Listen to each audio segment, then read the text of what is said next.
So O3 and O4-mini were released this week, and I want to go over what this is, what it means, and how people are reacting to it all across the board. So OpenAI just tweeted yesterday saying, introducing OpenAI O3 and O4-mini, our smartest and most capable models to date. Insane, right? For the first time, our reasoning models can agentically use and combine every tool within ChatGPT, including web searching, Python, image analysis, file interpretation, and image generation. Now, if you don't know, reasoning models are the best type of models because just like humans, right, when you're making a decision, you have some reasoning behind why you made that decision. Maybe you were scared, maybe you were happy, maybe you were XYZ, maybe you did the math, right? There's always reasoning before a decision is made. From the simplest of decisions to the most complex ones, there's always reasoning, right? So that's why these reasoning models are the best ones, and Google with Gemini 2.5, Flash, and all those other ones bet heavily on reasoning. Now, let's scroll down a bit more before I move on to other tweets on what this actually means. So they say it's the best model that sets new standards for coding, solving math problems, science, and visual reasoning on tasks. There's a couple people here, the geoguessers, where basically, not that they're out of a job, but this model is so good that any picture you snap and upload to GPT with these two new models, it can basically tell you where you're at in the world super specifically without fail. So that's pretty cool. O4-mini is the one that's has the speed to cost efficiency, which is pretty cool, right? It's fast and also cost efficiency. I don't focus much on cost efficiency because, I mean, new models are going to come out every single, not day, but every single month. More and more models are going to come out, and the price is going to drop. So the efficiency, the speed, the godness tier of the models will go up, and the cost will go down. Just basically how this is going to work forever, right? It's only going to get better and better and better. For example, speaking about images, look at this right here, right? They asked it, they uploaded this picture, what's written on the notebook, right? It's reasoning about the notebook content for 20 seconds, okay? And then it tells you, hey, listen, this is what's written in the notebook. So first things first, here's the model. So we analyze the image, right? So it tells, hey, listen, the user posted an image called whatever.jpg, right? And asked me to read what's written on it. So it's starting to reason, right?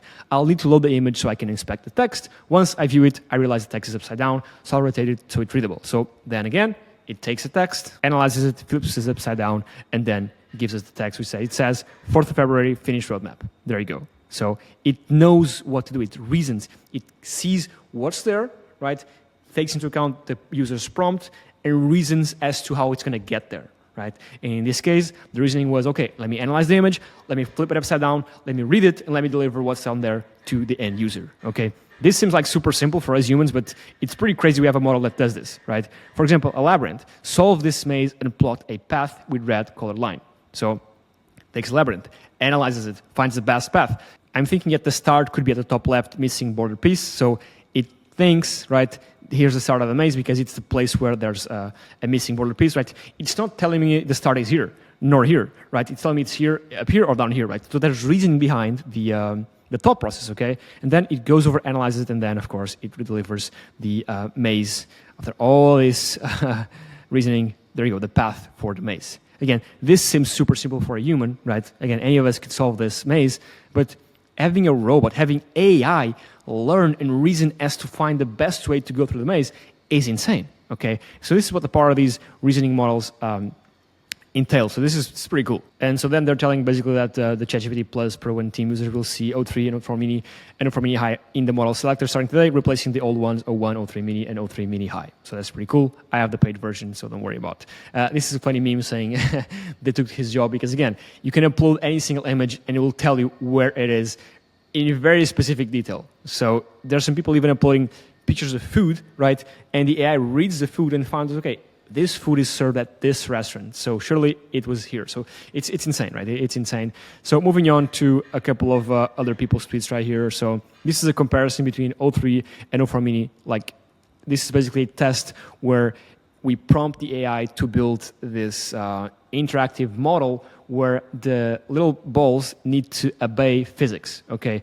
As you can see, both O3 and O4-mini balls like obey physics properly. So as it rotates, the balls go down, right? They don't jump around. For example, the old ones you see here, right? DeepSeek R1, this isn't real life physics, right? The balls should remain down here. O3-mini, right? This is real life physics.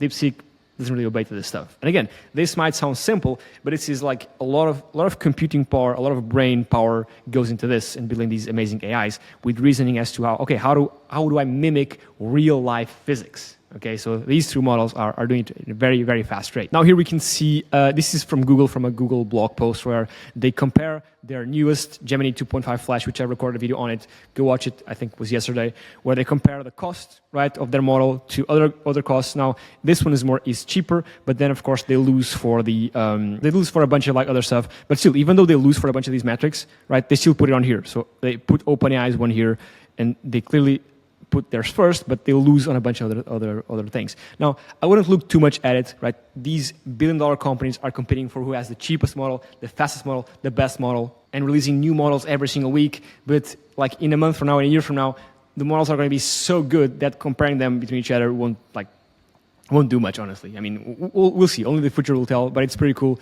As Nathan says here, props to Google for including o4-mini in their Flash 2.4 release, a model release yesterday, while some companies only compare to their own models. So again, they released this model yesterday, and they're putting in here o4-mini as being transparent, which I think is pretty cool.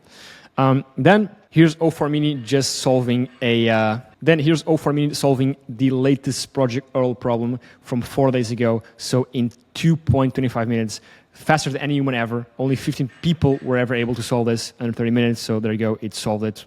So it's pretty cool. Just the capabilities it has. These again are all the benchmarks. You can compare through these, but again, I think not that it's pointless to compare to these. It's fine for geeking out on this, but I mean, none of this will matter in like a month from now, 2 months from now, because new models are going to overtake these, which are going to be better, cheaper, and faster. So don't like look too into this. It's fun to look at it, but I mean, there you go. And again, different models will be good, better for coding, better for imaging, better for whatever. But again, in a month's time, I personally think you won't even notice the difference, if I'm being honest with you. And here's Sam Altman announcing O3 and O4-mini are super good at coding. So we are releasing a new product, Codex CLI, to make them easier to use. So when you release the models, then you have to release an interface so people can use the models properly.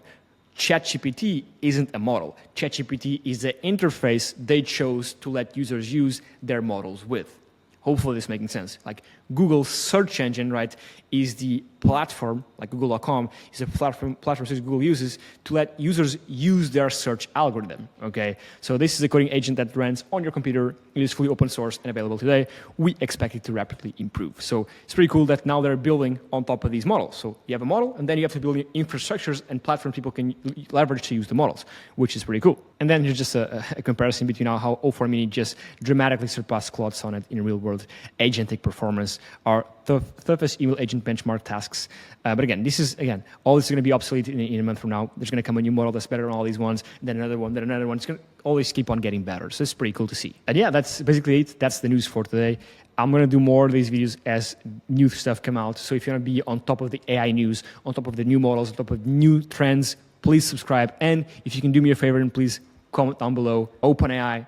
That really help out for the algorithm. Any comment helps. So if you can just comment OpenAI or just comment any questions you have or just incentives for me to keep going, please do comment because, again, all the comments will help bringing this video to more people. Thanks so much for watching. I'll see you in a few days. Cheers.